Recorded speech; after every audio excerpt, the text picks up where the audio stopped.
By the way, are you and Hannity going out to dinner after that? I don't know who that is. I haven't heard that. Oh, creepy porn lawyer. Yeah, no, I don't think we are. Looks like you guys are going out for drinks, out to dinner. All right, Tucker.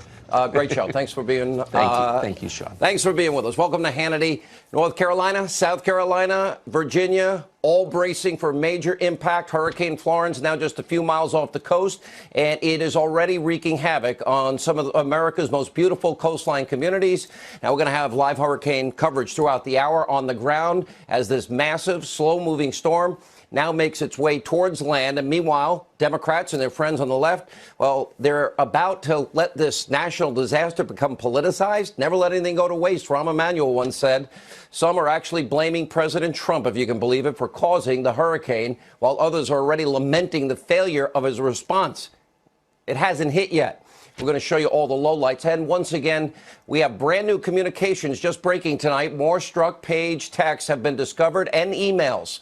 Now, we'll show you those emails and how some top officials were mishandling sensitive information. It's bigger than we thought. And a new link has been discovered between Lisa Page and the Clintons. Keeps getting worse and worse. The deep state exposure now hits critical mass. Plus, be warned, Senate Democrats, as we told you, they're going to try and bork Judge Kavanaugh. We're going to show you Senator Dianne Feinstein's Hail Mary attempt to block his confirmation. It's not going to work.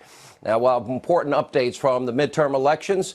All right, sit tight, buckle up. Our prayers are with North, South Carolina, Virginia, and everywhere in between in Georgia. We start with tonight's breaking news, opening monologue. All right, Hurricane Florence will soon make landfall on the southeastern coast of the United States. We'll go to our reporters in just a minute. Thousands of U.S. National Guard members, they're standing by. FEMA is on full alert. We have stockpiles of emergency resources. We have food, water, supplies, cots, blankets, baby formula, where it's all been pre-positioned to help the people that are victims of this storm. Virginia, North, South Carolina, Georgia, all currently operating under a state of emergency. Mandatory evacuations have now been in place for days. Now, this is a serious looming national disaster. Sadly, we have people in this country on the left. Well, they're trying to make the storm a political issue, if you can believe that. Some literally blaming President Trump for the extreme weather, like he had control over a hurricane. You have the editorial board over at the Washington Post literally claiming that Trump is complicit in causing the hurricane. You can't make this up because of his, quote, efforts to dismantle environmental protections that caused the hurricane. So if we get this straight, the left won't give President Trump credit for the booming economy or moving towards energy independence or the progress with North Korea and no missiles being fired over Japan or the victory over ISIS or tax cuts or so much more. But somehow they want you to believe he's responsible for Mother Nature. And by the way, in less than 2 years of office, he's become that almighty and powerful that he can collude with God in this case and create massive hurricanes. It's beyond sick and beyond ugly and twisted. Now, this derangement syndrome, state of psychosis, is now reaching heights of what is borderline insanity. It's not just the abusively biased Washington Post either trying to politicize this Hurricane Florence. Take a look. President Trump says FEMA is ready for Hurricane Florence, but mounting evidence suggests it could be incredibly difficult to deal with this disaster if climate change deniers are on the front lines of emergency response. But when $10 million is taken out of the FEMA budget and reallocated to ICE for detention facilities, right before the hurricane season, those questions are being asked right now in the appropriations committees. I think you're elevating Trump to evil, whereas having raised 3 kids, I just think he's a giant toddler with no real connection to reality and no sense of empathy or responsibility. He came across as almost gleeful and excited about the hurricane and how big it was and how tremendously wet it's going to be and all these absurd things that came out of his mouth. But according to 2 Harvard scientists, Trump's environmental policies could lead to an additional 80,000 unnecessary deaths every decade. He is so consumed by the calamity that exists and the chaos that exists that he's not really prepared and focused because he spends every weekend golfing instead of preparing.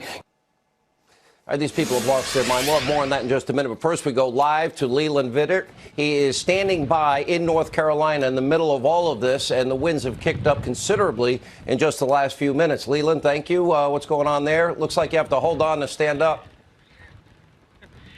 You really do, Sean, and we almost just got blown over here. It gives you a sense, though, of the power of this storm that keeps increasing, and the people here who are either watching their homes and their communities on television or those who have decided to ride this one out have got a long way to go. Florence is effectively slowed down now and just creeping along. Ordinarily, when you're in an area like this that is the worst of the worst, if you will, it only lasts a couple of hours. This is going to be about 24 hours of hurricane force winds that we're just now really feeling the real effects of. The rising tide now is coming in, which is a terrible combination with the storm surge that will certainly destroy this dock and then send these dock sections into town to destroy anything and everything in its path. And you watch this rain come down.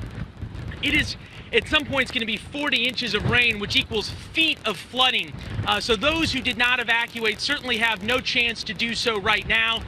Police and fire tell us that they just are not able to respond in these kinds of conditions, even for people in life-threatening situations at times. So folks are pretty much out and on their own until the storm passes, and then the water starts to rise all over North Carolina, but certainly along the beach front and the waterfront. Power has been out for hours now and could be out for weeks to come as this water continues to come in, high tide continues to come in, and these hurricane force winds will only get stronger, Sean. All right, Leland Vitter, be careful. This is where reporters really put their lives on the line. Bring us the story live where it takes place. It's extremely dangerous. Be careful, please. Here, also joining us now, Steve Harrigan. He's also in North Carolina tonight as the storm now begins to kick in. Steve, what's happening from your vantage point? Sean, we've seen things get worse each hour pretty much steadily. Right now, I'm starting to hear things break in the darkness. The electricity is out here. It's out for more than 100,000 people at least along the coast of North Carolina. That could go up to 3 million by the end of this, but it looks like some of the construction on the building opposite me is starting to blow off. We've seen these winds reach tropical storm force. Over the next couple hours, we expect them to reach hurricane force, so things are going to get worse overnight. Now, first responders are ready. The Army is here. The National Guard is here. Swift boat rescue teams from 19 states have come here to volunteer to try and help people. Most of the people have listened. They've gotten out. They've boarded up their houses. But for the few here, it could be a rough couple of days. They've closed down the bridge that goes from this island to the mainland. There's no power, and it's just getting worse and worse as these sheets of rain continue to come down. Sean, back to you. All right, Steve Harrigan. Also, you two be safe. We'll be checking in with Steve and Leland Vitter all throughout the show. Also coming up, weatherbell.com's Joe Bastardi. He's going to weigh in on some of the ridiculous claims that we just showed you. Plus, we'll have full hurricane coverage from the ground all throughout the show tonight. First, we do have breaking right now. We do have new information surrounding the deep state tonight that we want to share with you. We'll keep up pictures of the storm as it continues to go on. But we are now on day 4 of more damning revelations, new developments surrounding Lisa Page and Peter Strzok. Tonight, we have 2 news stories to bring you. The first, according to FoxNews.com, we have new texts that are showing that Lisa Page may have once actually interned under former President Clinton. On January 19, 2017, she texted her then boyfriend, Peter Strzok, quote, "Needless to say, it was very different when I interned there under Clinton." And of course, after all the previously unearthed anti-Trump, pro-Clinton text messages, should we really be surprised? This is just the cherry on top of a long record of what we now know is political bias at the highest levels of the FBI, the DOJ. Also, we see Director of National Intelligence and the CIA, as we told you last night. Our second news story tonight surrounding Page and Strzok may reveal potential serious wrongdoings again within the top ranks of the FBI. Tonight, Judicial Watch just received dozens of previously unseen documents from the DOJ, including email exchanges between the general counsel. Remember, he left a while back. James Baker, deputy director. Andrew McCabe, a grand jury has now been convened looking into him. Strzok, Page, and others. Now, this newly found email chain referenced a sensitive data exchange program with European intel agencies. It was sent over an unsecured device email account. Page even references writing in all caps and bleep, given everything going on. Why is redacted using a Yahoo account for this? Actually, apparently a Yahoo account from Redacted's iPad. Make him stop. Now, given all these developments all throughout the week, this is 4 nights in a row surrounding the rampant political leaking and bias and abuse of power, mishandling of sensitive information, we should all demand a lot more. Finally, from the highest ranking government officials, those responsible for this deep state bureaucratic corruption need to be held accountable in a court of law. We also know this goes right into Robert Mueller's office vis-a-vis the relationship with Bruce Orr, Christopher Steele, Andrew Weissman. And of course, Christopher Steele doesn't stand by his own dossier, but that didn't stop him from trying to feed information, funnel it through Orr to the special counsel's office, and he even wrote it down. Now, by the way, today the president tweeted more text messages between former FBI employees Strzok and Page are a disaster and an embarrassment to the FBI and DOJ. This should never have happened. But we're learning more and more by the hour. Others were leaking like mad in order to get the president. We believe that to be the CIA, which we revealed last night. So the question is, Jeff Sessions, are you paying attention? Rod Rosenstein, where are you in this case? By the way, Bob Mueller, are you concerned Steele was funneling information into your office, information he himself didn't even stand by when he was involved in an interrogatory in a court of law in Great Britain? He said, I don't know if any of this is true. Is this acceptable behavior from the highest ranking members of our government? It is not. Greg Jarrett, Sarah Carter will be here. They'll weigh in on the latest. We also have an update on Supreme Court nominee Judge Brett Kavanaugh. His confirmation vote in the Senate has been delayed until next week. And now, after weeks and weeks of partisan attacks, frankly, since the announcement of Judge Kavanaugh, every dirty political tactic from every Democrat in the Senate, well, now at the last minute, the last second, the final hour, Dianne Feinstein is throwing a Hail Mary pass, a last-ditch effort to block Judge Kavanaugh's confirmation. And Feinstein released earlier today this cryptic statement, quote, I have received information from an individual concerning the nomination of Brett Kavanaugh to the Supreme Court. That individual strongly requested confidentiality, declined to come forward or press the matter further, and I have honored that decision. I have, however, referred the matter to federal investigative authorities, and according to reports, that information supposedly surrounds some kind of alleged incident when Kavanaugh was in high school 40 years ago. And 2 sources are telling Fox that Senator Feinstein has known about these decades-old allegations since July. She's met with him. She's had chances to confront him about this publicly. And now, because nothing is stuck, well, now she's beginning to throw this in at the final hour. She questioned Kavanaugh in private sessions. She questioned him in a public hearing. She said and did nothing. And now, with his confirmation looking imminent, Feinstein is trying to pull out all the stops, all the dirty political tactics. I warned you from the beginning this is what they would do. Very predictable, same old playbook. Democrats always find a way to impugn the character and the standing of a Republican-appointed nominee to the U.S. Supreme Court. It is so common, it now has its own term. It's called borking, because of this is what the Democrats do to obstruct, in the case of Ronald Reagan's nominee, Judge Robert Bork. He was never confirmed to the U.S. Supreme Court, in large part because of the lies, the fear-mongering from then Mr. Character himself, Senator, well, drive the car off the bridge, leave the girl in the car, Ted Chappaquiddick Kennedy. Remember this.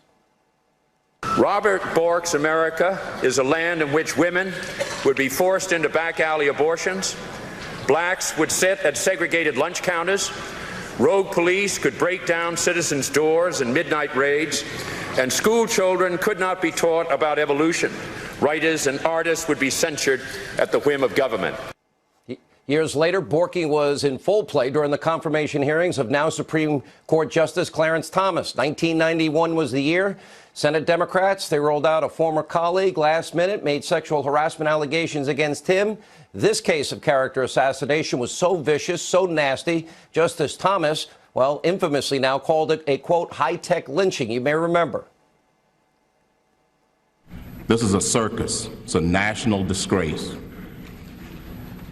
And from my standpoint, as a black American, as far as I'm concerned, it is a high-tech lynching for uppity blacks who in any way deign to think for themselves, to do for themselves, to have different ideas. And it is a message that unless you kowtow to an old order, this is what will happen to you. You will be lynched, destroyed, caricatured by a committee of the U.S. Senate rather than hung from a tree. Now we're watching a last-ditch effort from Senator Dianne Feinstein. She wants to bork Judge Kavanaugh. Democrats made this process so partisan, so bitter, so nasty that even Supreme Court Justice, liberal hero Ruth Bader Ginsburg has spoken out. Take a look. Compare the process that you went through with what's going on today in that process. The way it was right. The way it is wrong. It's become a highly partisan show. I wish I could wave a magic wand and have it go back to the way it was. A highly partisan show. Her colleague, Justice Clarence Thomas, also criticizing the Democrats for their political shenanigans. Take a look. Honorable. If we could use that word about more people who are in public life, people who actually ask the questions at confirmation hearings instead of Spartacus, we use...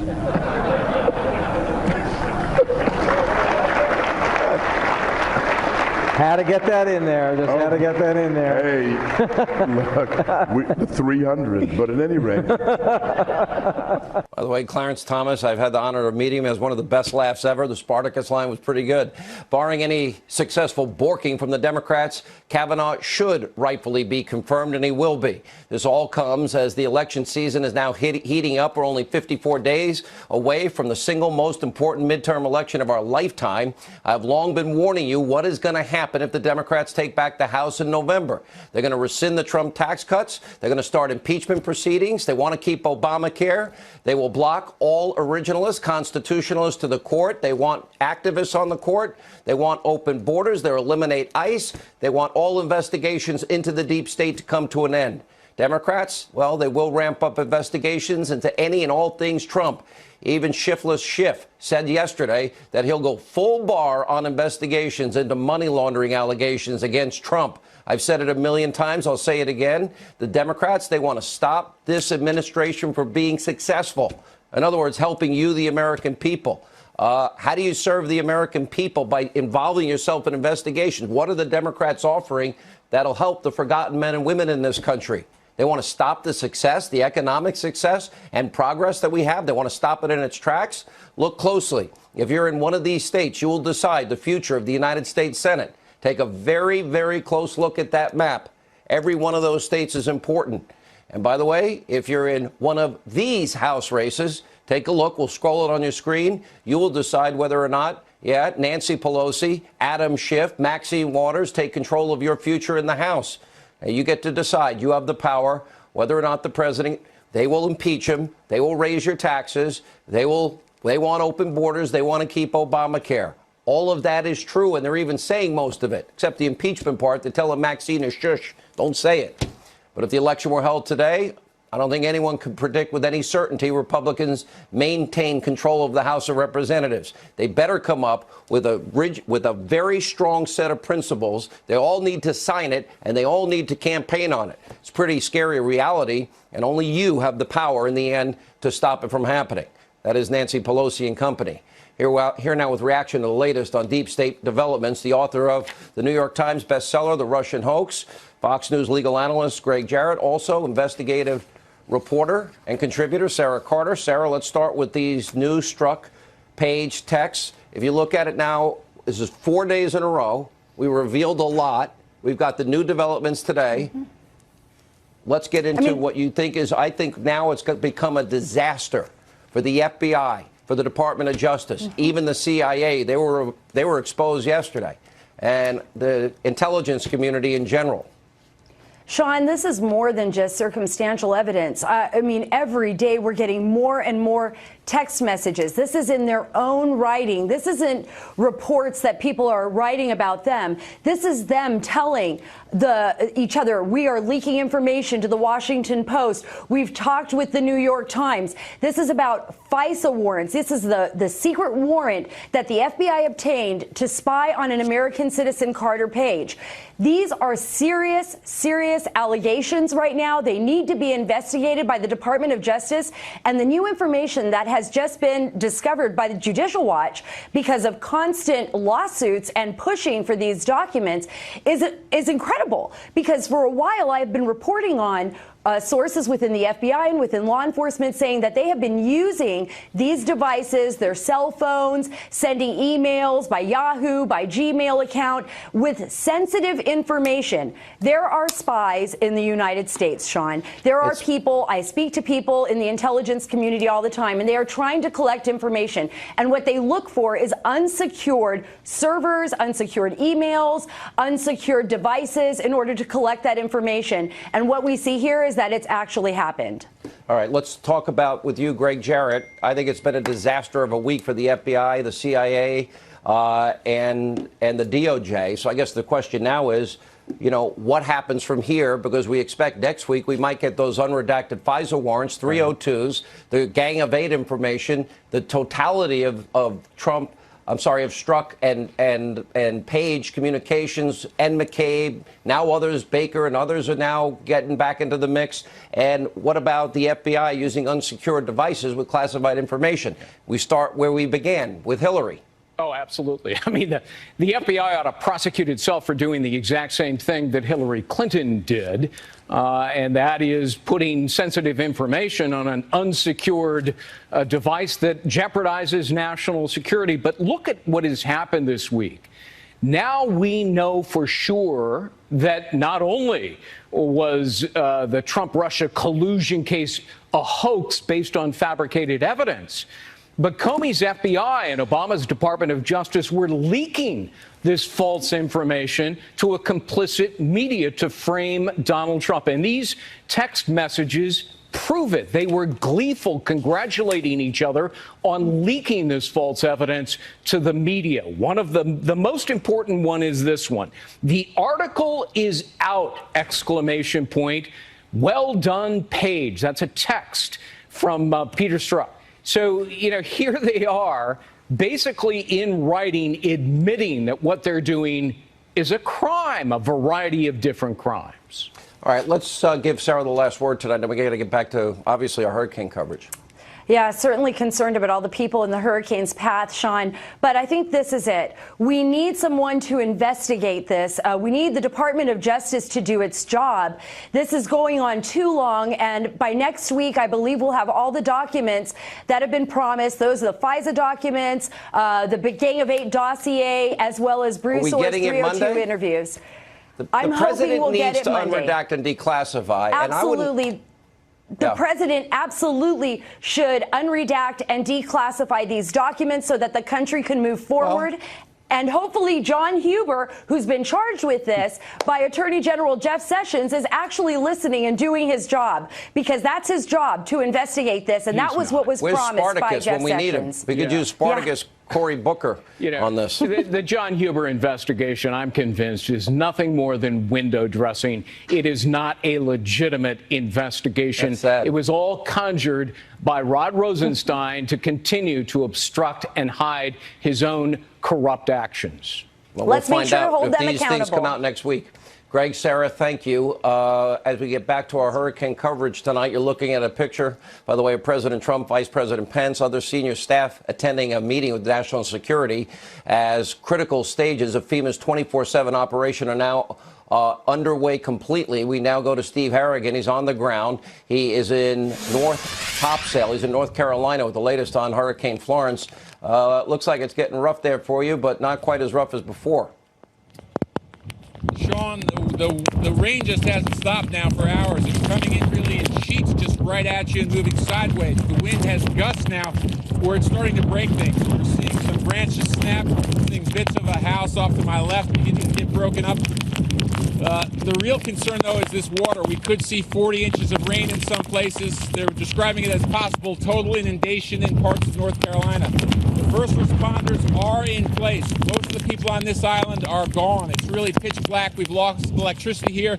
More than 3 million people could eventually lose electricity before this is over. But there are swift boat rescue teams. They're going to be out tonight because anyone who is trying to ride this out is going to have a very difficult night here. We could expect hurricane-force winds in the next hour or so, but already we're starting to see some things break in the night. Sean? By the way, Steve, we've been through a few of these together. You're always doing the heavy lifting in this. We're going to start calling you Hurricane Steve Harrigan. You've been through some very tough storms that you have covered. This is only the early stages. What makes this one tougher is it's going to literally stay there for a good 24 hours with storm surging and with heavy rains, maybe as many as 40 inches in some places. That's going to be rough. Do they expect a lot of flooding in the community? They really do. I think two things have impressed me. First is just how well the message has gotten out from North Carolina officials. They've been really clear and blunt about how dangerous the storm this is. And the people have listened. Usually you cover hurricane, you see all kinds of, people making light of it and hanging around surfing. You didn't see that here. This place is a complete ghost town. So they've been very good as far as that goes. People have heeded the call, but it's tough to get out of here. It was tough today. We saw people packing up, and it's huge stress on people. They're, especially older people, they've got to leave their house. They've got to worry about gas and flight cancellations. Is there going to be enough water? And they're leaving their homes behind. A lot of these people we spoke to don't know whether these homes are going to be here when they get back. So there's a sort of a double worry on the people who are going through this, even those who have left. And you have to go far to get away from this flooding. All right, Steve Harrigan, Hurricane Harrigan on the ground, and he'll be up many, many hours from now. Thank you, Steve. Joining us now in Morehead City, North Carolina, Leland Vittert, who's been having a hard time standing up straight there. The winds have picked up considerably.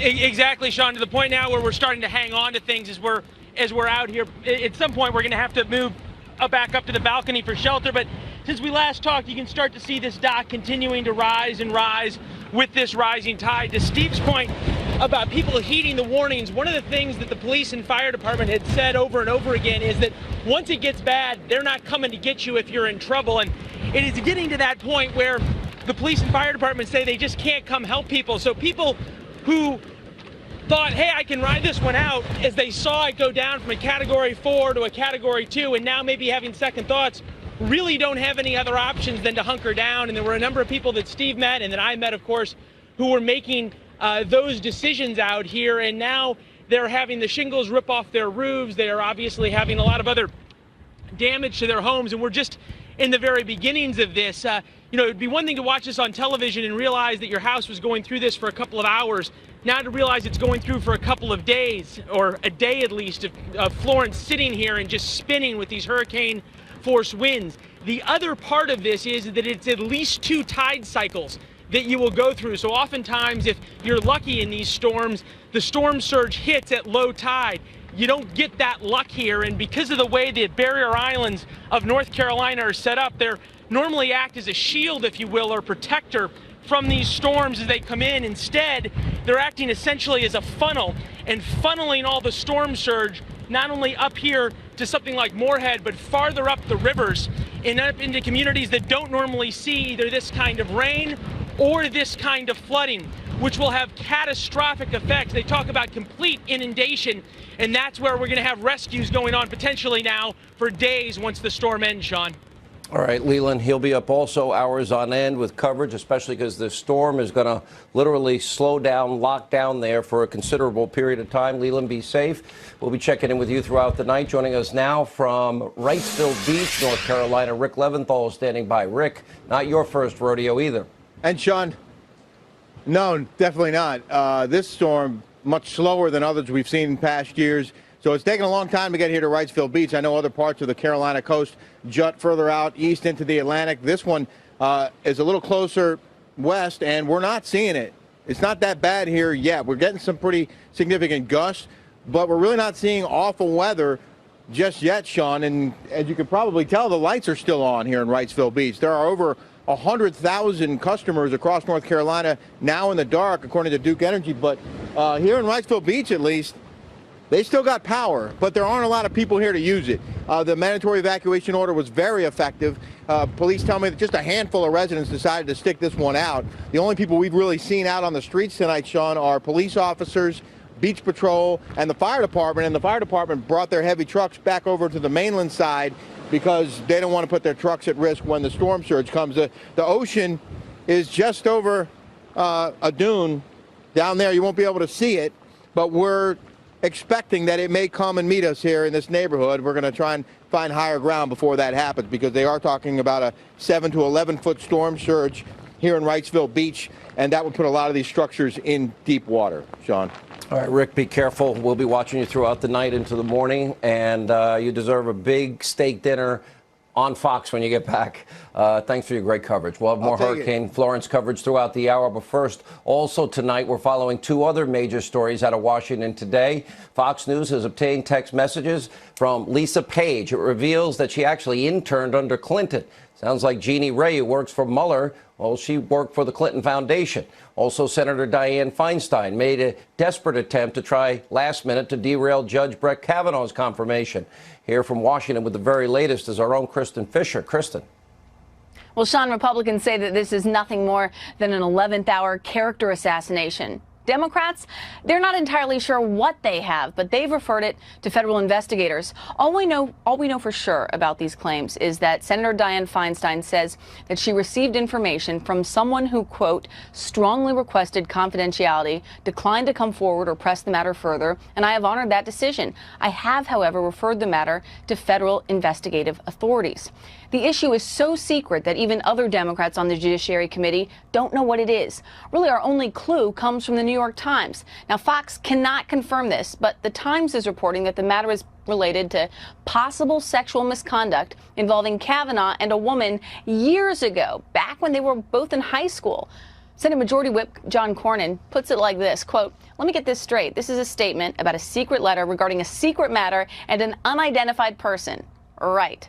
The White House is also defending Kavanaugh at the same time that President Trump is attacking two of his favorite targets. Quote, more text messages between former FBI employees Peter Strzok and Lisa Page are a disaster and embarrassment to the FBI and DOJ. This should never have happened, but we are learning more and more by the hour. And one of the things we learned from the new texts is what you were saying earlier, Sean, and it is that Lisa Page says that she was an intern at the White House under former President Bill Clinton. Sean. All right, Kristen Fisher in Washington tonight. Thank you for that report. Here now with reaction is former U.S. Attorney for the District of Columbia, Joe DeGenova, also the author of a brand new book. It comes out, I believe, next week or the week after. Jesus is Risen, Paul and the Early Church. It's out, October the 2nd. Available pre-order on Amazon.com, BarnesandNoble.com, and tomorrow, Hannity.com. Our friend David Limbaugh. By the way, both have done legal work for me because I'm in such legal trouble just about every other day of my life. Seems like I have every lawyer, but and I've had dinner with both of them. Let's start with you, Joe, and these developments. And I also want you to focus in a little bit on, we do know a grand jury is impaneled. We don't know what's going on there. We don't know what are in the unredacted pages, 10 to 12, 17 to 34. We don't know what's in the 302s. Everybody that I know that knows something or says they do say it's blockbuster. Well, here's what we do know. We do know from the text revealed by Strzok and Page yesterday that we now are at a different place. The walls are closing in, but they're not closing in on the president. They're closing in on the FBI and the Department of Justice under President Obama.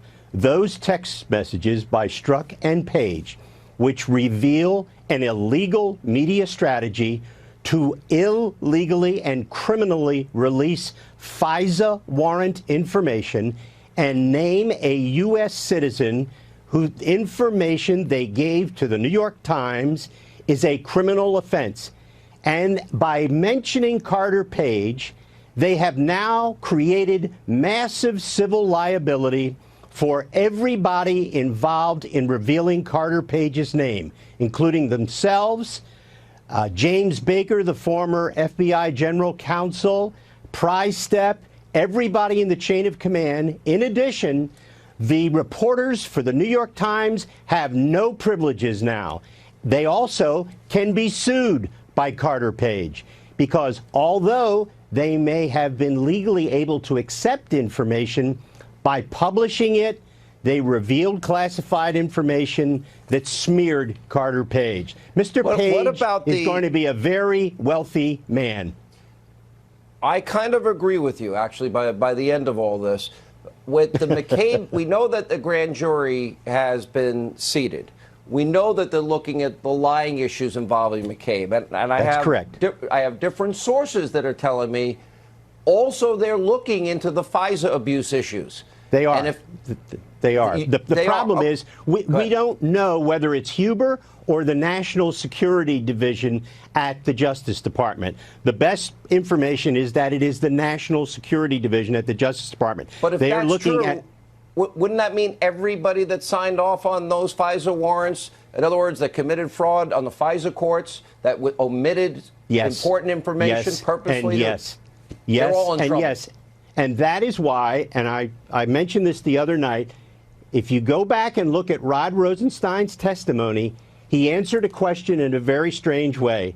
He said, I am relieved that I have been relieved of responsibilities involving that area. That is FISA. The reason he has been relieved of those duties is that there is a criminal investigation, as you just mentioned, involving McCabe and Strzok and Baker, and nobody knows who is ultimately responsible for all of this. What about Page and Comey? Oh, there's no doubt. No, they're all involved. They're going down. You know, I know, and people don't like to hear this. James Comey, Strzok, McCabe, they're all going down on the FISA warrant stuff. That's just not even an open question anymore. Let me get to David Limbaugh. David, I never thought in my life that, and with everything that we've been breaking, these new texts are a disaster. I mean, you literally have all this criminality, fixing an investigation, using Russia information, disseminating lies before and after the election, top DOJ, FBI, intelligence agencies, CIA, all to help elect one candidate over another, you know, literally propagating false Russian information, feeding it, trying to feed it and funnel it through Bruce Orr into Mueller's office. I can't believe this has happened with some of the people and agencies and institutions that I personally have grown up having the most respect for in my life. Yeah. Yes. Is it any coincidence that Comey himself leaked on purpose to start a special counsel investigation? And now we have two of his top lieutenants who are deliberately leaking in a deliberate media leak strategy. They were flourishing in a Comey leak culture. And can you imagine how ludicrous this is, that the FBI was investigating these people in the supposedly in the periphery of the Trump campaign for alleged collusion with Russia to interfere with our election when they themselves were interfering with our election? All right, Joe, I heard a little sinister laugh from Joe DeGeneva when you mentioned Comey. Why is that, Joe? He's going down. The dirty cop is going to go down. You haven't been wrong yet. All right, thank you both. When we come back, more updates on Hurricane Florence on this breaking busy news night. Thank you for being with us.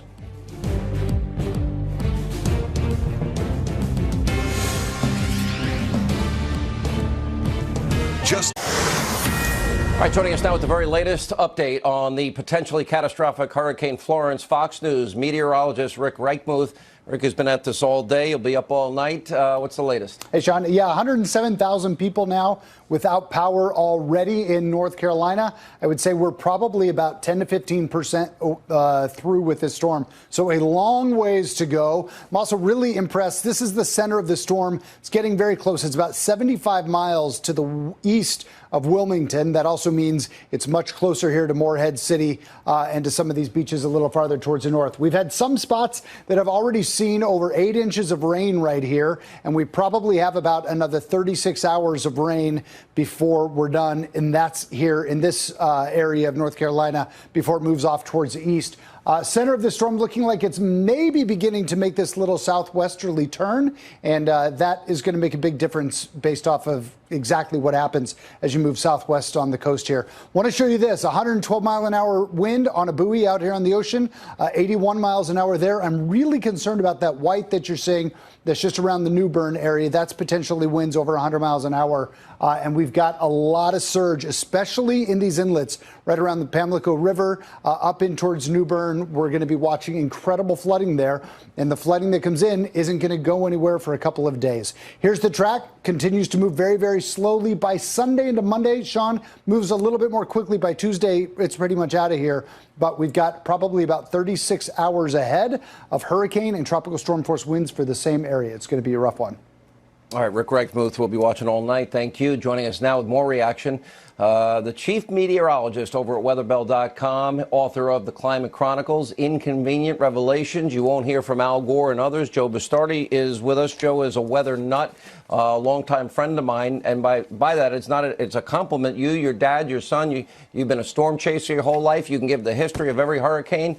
You pinpointed the direction of this from day one. It now is going to make that southwesterly turn that you'd been telling me about, I guess, from Wilmington down to what, Myrtle Beach? Yeah, that's a big problem. First of all, the FEMA responders and the president has been leading great. I tell you, I was fired up to go out there myself the other day, and these people who are the first line of defense when the weather declares war on the country, which is what's going on now. And by the way, it's a lot less frequent than it used to be in the 30s, 40s, and 50s with hurricanes. You just have to tip your hats to them, and you can't do anything to change nature, but you certainly could try to mitigate things. Now, here's the big forecast problem, the big forecast headache. Remember Irma? We were talking to Sean the day before Irma about the southwest move into Cuba would weaken the storm, right? Well, there's one certain computer model that seems to hit this quite often, and that's the European-generated model. It has been insisting that this, after it reaches Cape Fear tomorrow morning, turns southwestward and then makes a second landfall near Georgetown, South Carolina, Cat Island. Now, what that would mean is probably an extra $5 to $10 billion of damage. Why is that? Well, if the storm moves to the east of Myrtle Beach, instead of coming up the coast, it's moving southwestward. Myrtle Beach's wind goes from northwest to north to northeast to east, and they won't get raked as bad as what you're seeing is at Cape Lookout, but they will have 24 to 36 hours of hurricane conditions and severe flooding there. So that is the next target once we get through with what's going on now, which won't be till later tomorrow. Let me ask you this. You know, you look at the Washington Post, they say Trump is complicit. When it comes to extreme weather, Trump is complicit. He plays down humans' role, et cetera, et cetera. You have been one of, everyone says the science is irrefutable, and its science is in. Everybody agrees. Did Donald Trump cause the storm? No, Donald Trump didn't cause the storm. Of course not. Did he cause the 7 major hurricanes that hit in the 1950s along the eastern seaboard? If you had decades like the 30s, 40s, and 50s, people would think the apocalypse is coming. I wrote about this in my book. They're weaponizing weather, politicizing weather, and they're doing it because of another agenda. We used to have more hurricanes than we do now in past decades?